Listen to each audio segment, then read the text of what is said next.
Oke, kita akan kembali bahas materi fisika dan kali ini kita akan masuk pada materi tentang menentukan besar dan arah perpindahan partikel, di mana bentuk persamanya seperti ini ya. Kalau pada video sebelumnya kita bahas tentang bentuk perpindahan juga, tapi tidak ada huruf T-nya. Nah, ini di soalnya ada huruf T-nya. Nanti gimana cara kita mengerjakannya? Oke, kita simak.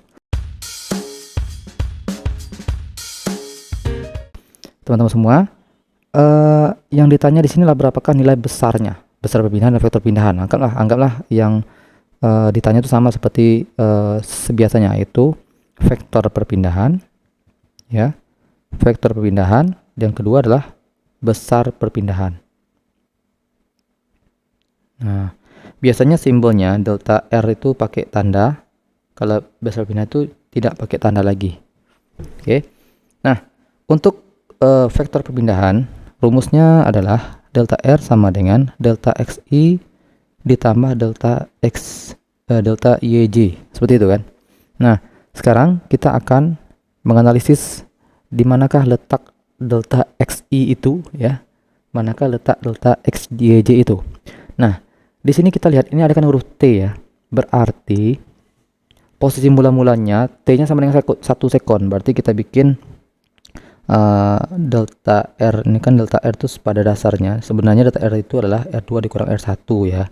Nah, R1 itulah posisi mula-mulanya. Nah, posisi mula-mulanya adalah di mana T-nya sama dengan 1. Jadi kita masukkan dulu D2T kuadrat dikurang T I tambah T2J.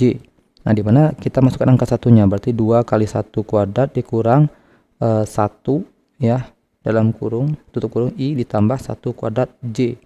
Jadinya 2 kurang 1 berarti I, 2 kurang 1 2 kali 1 2 kurang 1 1 I jadinya kan, ditambah I kuadrat berarti ditambah J. Nah, maka ini adalah nilai R1-nya. Oke. Sekarang nilai R2-nya. Nilai R2-nya saya bikin sini aja ya. Nilai R2-nya, nilai R2 sama dengan 2T kuadrat dikurang T I ditambah T kuadrat J. Jadi 2 dikali T2 nya berapa nih? 3 ya. 3 kuadrat dikurang 3 tutup kurung I ditambah 3 kuadrat. Berarti 2 kali 9 18 kurang 3 I ditambah 9. Maka dapatlah kita 15I ditambah 9J. Nah, maka nilai R2-nya adalah ini. Setelah itu barulah kita masukkan nilai R2 dengan R1 ini ke rumus yang ini. Maka dapatlah kita besar vektor perpindahannya adalah kan delta XI ya, delta XI dan delta YJ. Berarti kita kurangi nih antara X yang ini dengan X yang ini. Nah, inilah delta X. Ya, maka 15 dikurang 1 berapa? 14I. Gitu. Ya, ditambah delta YJ, berarti yang ini dengan yang ini kita kurangin, itu delta YJ, maka dapatlah kita nilainya 9 kurang 1 8J. Nah, inilah nilai dari vektor perpindahannya, delta R sama dengan 14I ditambah 8J. Sudah ya. Nah, sekarang berapakah nilai besar perpindahannya? Nah, kalau besar perpindahan, oh ya, ini ada tanda panahnya ya, menunjukkan kalau dia masih bentuk vektor perpindahan. Nah, sekarang kalau besar perpindahan, yang kedua, besar perpindahan, rumusnya adalah delta R sama dengan delta XI kuadrat ditambah delta YJ kuadrat. Nah, delta XI-nya ini, berarti 14 kuadrat, ditambah ini, 8 kuadrat akar. Nah, totalnya ini akar dari 260, lebih kurang 16,124 meter. Nah, inilah jawabannya. Ya, itu untuk menentukan besar. Tapi kalau seandainya ada lagi soalnya tuh tentukan arah ya, tentukan arah perpindahannya.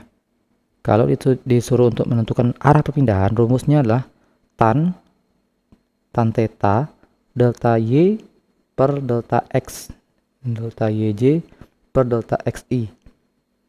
Ya. Maka delta Y-nya berapa? Ini dia, 8 dibagi ini. Oh, maksudnya ini saja.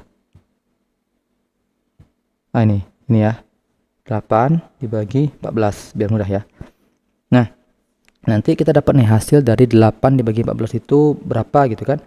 Nah, yang namanya theta itu adalah arc sec min 1 dari 8/14. Maksud gini, nanti kalau kalian gunakan kalkulator ya, itu cara menentukannya tan berapa yang hasilnya adalah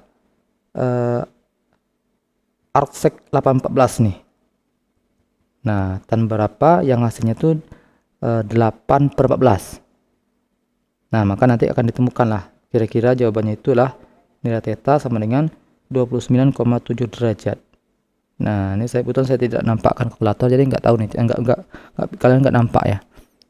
Menggunakan biasanya kalau kalkulator tuh ketik arc dulu, habis itu sec ya, sec. Nah, kamu kan dapat ini jawabannya. Oke, begitulah kita cara menentukan besaran vektor, besaran perpindahan, dan juga arah dari perpindahan vektor. Terima kasih. Assalamualaikum warahmatullahi wabarakatuh.